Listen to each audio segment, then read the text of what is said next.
Aujourd'hui, aux Échos du Vatican, journée mondiale du migrant et du réfugié, le pape François visite une paroisse romaine et rencontre des sans-abri. Les responsables de la conférence des évêques de France rencontrent le Saint-Père quelques jours avant la visite au Vatican du président François Hollande. Comme chaque année au Vatican, le souverain pontife s'adresse au corps diplomatique lors du traditionnel échange de vœux.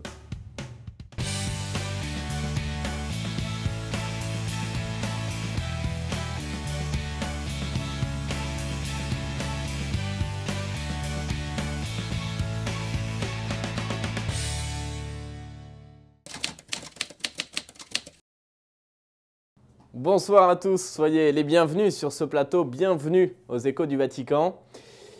Commençons cette émission par la rencontre entre le pape et les réfugiés. C'était dimanche, la 100e journée mondiale du migrant et du réfugié. À cette occasion, le souverain pontife était en visite dans une paroisse romaine proche des sans-abri. Approchant la réalité du quartier, le Saint-Père a notamment rencontré des vagabonds et confessé 5 personnes avant de célébrer la messe. Retour sur cette visite avec la télévision du Vatican. Je vous invite à avoir confiance en Jésus, en celui qui ne nous déçoit jamais et qui est venu enlever tous les péchés du monde. C'est cela la clé du succès donnée par le pape dimanche après-midi au cours de sa visite à la paroisse romaine du Sacré-Cœur de Castro Pretorio des Salésiens, tout près de la gare Termini. Environ 4 heures caractérisées par un climat familial et ponctué de temps forts. Cette église du Sacré-Cœur est la 4e paroisse visitée par le pape François, la première dans le centre de Rome. Juste avant, le pape a rencontré une 60aine de sans domicile fixe, puis une centaine de jeunes réfugiés dont quelques-uns venus en Italie via Lampedusa. Ensuite, ce fut le tour des enfants nouvellement baptisés et des nouveaux mariés. Le pape a lancé un appel au partage des besoins matériels et spirituels, au partage même entre des personnes de religions différentes, parce que Dieu, a-t-il dit, est unique et toujours le même. Autre moment vécu avec une grande intensité spirituelle, la confession de 5 personnes par le pape.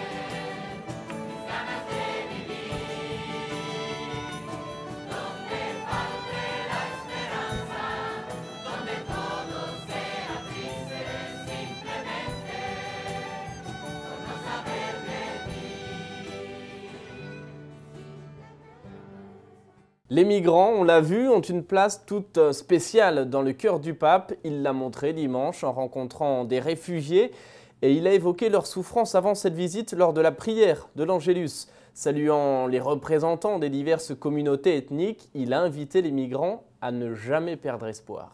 À l'occasion de la journée mondiale du migrant et du réfugié, le pape François a exhorté après l'Angélus les différentes communautés ethniques à ne pas perdre l'espérance d'un futur meilleur. « Je vous souhaite de vivre en paix dans les pays qui vous accueillent », a-t-il ajouté, en gardant les valeurs de vos cultures d'origine. S'adressant aux fidèles avant la prière de l'Angélus, cette fois, le pape a médité sur l'évangile du jour qui présente la rencontre entre Jésus et le Baptiste. Jésus se présente comme celui qui prend sur lui le péché et le mal du monde. L'image de l'agneau qui est reprise dans l'évangile souligne que le mal a été porté par une créature humble et docile, a dit le pape. Et nous, pour être disciples de Jésus, nous devons mettre l'innocence à la place de la malice, l'amour à la place de la force, l'humilité à la place de la fierté, le service à la place du prestige. Nous devons vivre de manière ouverte et accueillante et annoncer l'Évangile à tous sans attitude de fermeture. Dans la semaine, au Vatican, le pape a rencontré les responsables de la conférence des évêques de France. Une rencontre traditionnelle avec cependant une saveur particulière car elle intervient quelques jours avant la visite du président François Hollande au Vatican. De nombreux sujets ont été évoqués, ceux qui font débat en France, la fin de vie notamment et la laïcité. C'est ce que nous explique Antoine-Marie Isoard, directeur de l'agence Immédiat. Bonjour, c'est une visite de routine qu'ont effectuée en fin de semaine passée au Vatican les responsables de l'épiscopat français. Après l'assemblée plénière des évêques de France organisée à Lourdes une fois par an, c'est de tradition, le président, le vice-président de la conférence épiscopale se rendent à Rome, ils viennent à Rome et ils rencontrent le pape et plusieurs membres de la curie romaine. Alors, lors d'un échange de pas moins de 3 quarts d'heure avec le pape François, Monseigneur Pontier, Monseigneur Carré, Monseigneur Delannoy ont évoqué de très nombreux sujets, vous vous en doutez, concernant la vie de l'Église en France, la question de la formation permanente des prêtres, la question des vocations sacerdotales et encore celle de la pastorale familiale et en particulier de la préparation au mariage. Hasard du calendrier, cette rencontre a eu lieu à quelques jours à peine de la toute première visite au Vatican ce vendredi du président de la République française François Hollande. Alors, à l'approche de cette visite, naturellement, d'aucuns se sont demandé si le Vatican, si Rome était bien au courant de la situation française. Ils sont avertis sur pas mal de choses, rétorquent les responsables de l'épiscopat qui ont rencontré ici des hommes qui, disent-ils, connaissent très bien la situation française, qui connaissent très bien leur dossier. Avec le pape et ses collaborateurs, il a notamment été question de la fin de vie, alors qu'une loi pour l'assistance médicalisée à la fin de vie est en train de se profiler. Les évêques ont présenté au pape un document qu'ils viennent à peine de publier, qui invite à la prudence en la matière et qui s'oppose clairement à l'acte de tuer. Ils ont parlé de la manière de vivre la laïcité en France, des débats entre laïcité de l'État, laïcisation de la société.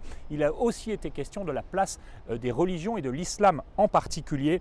Je sais, a relevé le pape, que la laïcité est vécue de manière particulière en France. Enfin, les évêques français ont parlé avec le pape de la situation internationale, notamment du dossier syrien, mais aussi de son prochain voyage en mai prochain en Terre Sainte. Le pape François a conclu cette rencontre avec une invitation aux catholiques français, une invitation pour nous tous, celle de travailler son exhortation apostolique Evangelii Gaudium, une exhortation qu'il a considérée comme une source importante permettant aux chrétiens, aux fidèles de se situer aujourd'hui dans le monde. Je vous dis à la semaine prochaine. Et puis, dans la foulée, le président de la conférence des évêques de France a évoqué son entretien avec le Saint-Père. C'était en quelque sorte l'occasion de préparer la visite du président François Hollande au Vatican vendredi prochain. Monseigneur Pontier a réagi après sa visite au micro de Radio Vatican. Forcément, nous avons parlé de la visite que le président de la République va faire au Saint-Père vendredi prochain. Et donc, ça a été l'occasion là pour moi et puis pour la présidence de rappeler les contacts derniers qu'on a eus avec le président. Les débats de société, bien sûr, autour de la fin de vie, des questions qui nous marquent, des relations entre l'État et l'Église, la laïcité, la manière de vivre la laïcité en France, les débats entre la laïcité de l'État, la laïcisation de la société. On comprend, lui, il vient de notre continent, il n'est pas obligé de connaître les arcanes de la laïcité à la française, même s'il a dit lui-même. Je sais que la laïcité est vécue en France d'une manière originale, mais on lui a un peu dit des choses sur ce fonctionnement français, qui n'est pas un fonctionnement de séparation, comme on pourrait le croire, radical, mais qui est dans un contexte aujourd'hui complexe. Et je pense aussi qu'il y a eu exprimé une satisfaction que le président Hollande vienne faire cette visite de la part du Saint-Père, certes, mais de la nôtre aussi. C'est pour la communauté chrétienne une chose qui a de l'importance, quoi. C'est une coutume en début d'année au Vatican. Le pape François s'est adressé au corps diplomatique lors du traditionnel échange des vœux. Il a d'abord reçu les vœux exprimés par le doyen, ambassadeur de Monaco, puis le souverain pontife a prononcé son discours en se focalisant notamment sur la paix et la fraternité. Je vous propose d'en écouter un résumé. La paix pour la Syrie, pour le Moyen-Orient, pour les zones lacérées par les conflits comme en Afrique, pour les situations dramatiques d'injustice que vivent les réfugiés, pour les deux Corées, pour la protection de l'environnement. En recevant le corps diplomatique accrédité près le Saint-Siège, le pape François a passé en revue les difficultés et les crises humanitaires et sociales qui persistent sur les différents continents. Il a, une fois de plus, souligné que l'Église regarde l'avenir avec espérance. L'espérance, ce sont les jeunes qui souhaitent un monde meilleur et plus juste. Ces jeunes qui ont rencontré le pape François à Rio de Janeiro durant les Journées mondiales de la jeunesse. Le pape François a ensuite répété que la construction d'un monde meilleur commence en famille et que les autorités civiles doivent protéger cette institution fondamentale. La paix, a-t-il rappelé, poursuit cet ordre voulu par Dieu et c'est là l'esprit qui anime l'action de l'Église partout dans le monde à travers les prêtres, les missionnaires, les fidèles laïcs qui, avec un grand esprit de dévotion, se consacrent entre autres à de multiples opérations d'éducation, de santé et d'assistance au service des pauvres, des malades, des orphelins et de tous ceux qui ont besoin d'aide et de réconfort.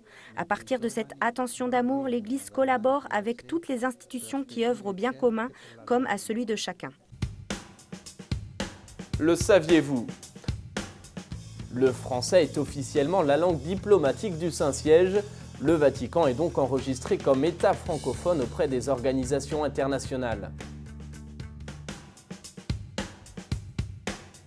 C'est un message très clair que le pape a lancé cette semaine aux employés de la RAI, la télévision publique italienne.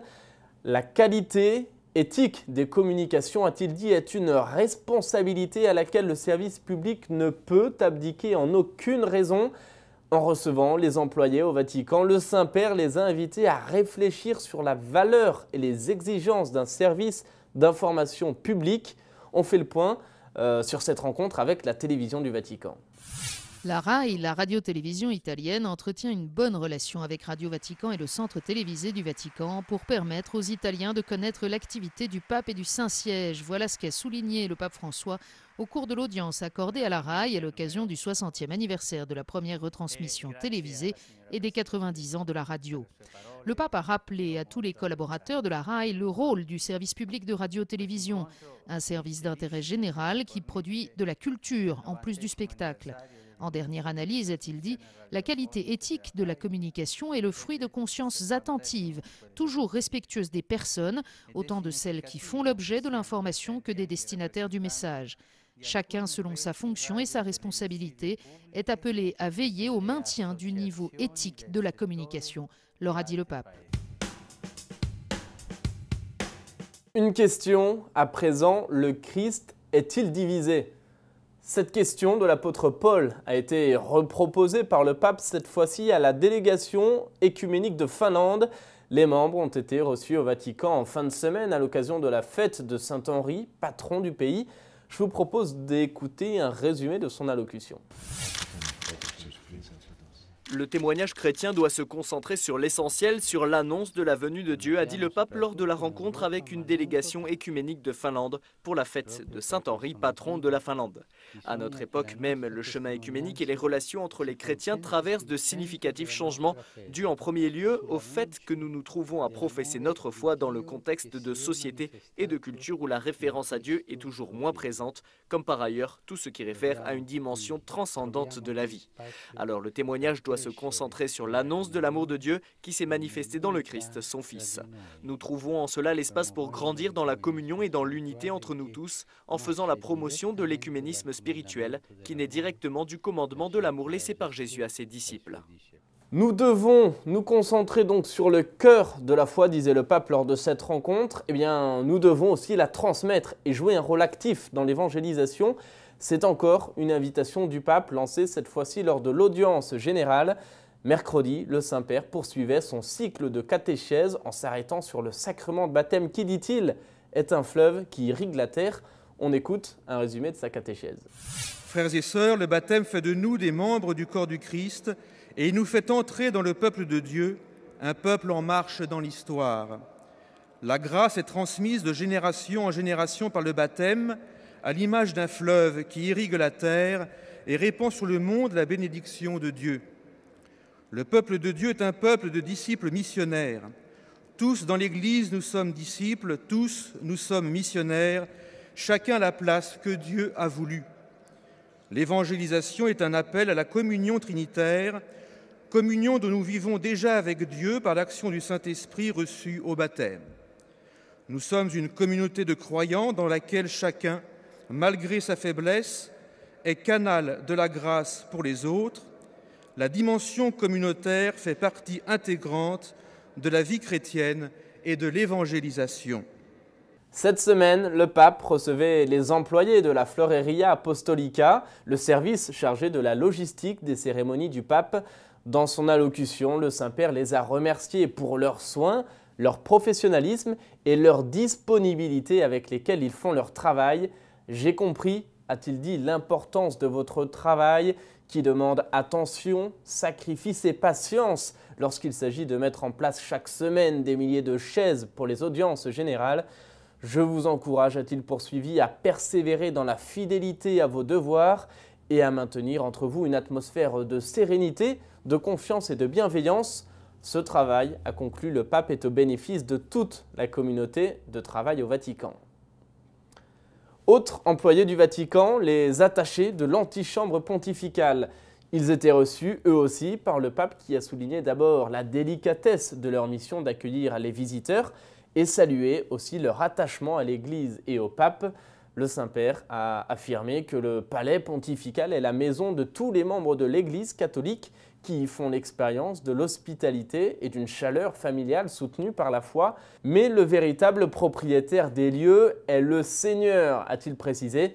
Le service que vous assurez ici, a conclu le pape, peut vous permettre de communiquer au dehors la joie d'appartenir à l'Église. La question de la semaine, et c'est Pauline qui la pose. Elle demande ce qu'est l'écuménisme.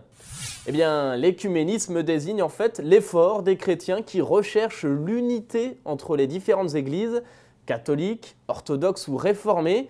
L'écuménisme vient d'un mot grec qui signifie « ensemble de la terre habitée ». Il est né au début du XXe siècle, mais ce n'est qu'au Concile Vatican II, en 1964, que l'Église s'implique dans l'écuménisme. Vous avez probablement, vous aussi, une question à poser, alors n'hésitez pas, envoyez-la moi sur la page Facebook de Sel et Lumière ou par courriel à l'adresse suivante info@sel-et-lumière-tv.org. Voilà, c'est la fin de cette émission. Merci d'avoir été avec nous. Je vous souhaite une excellente fin de soirée. À la semaine prochaine.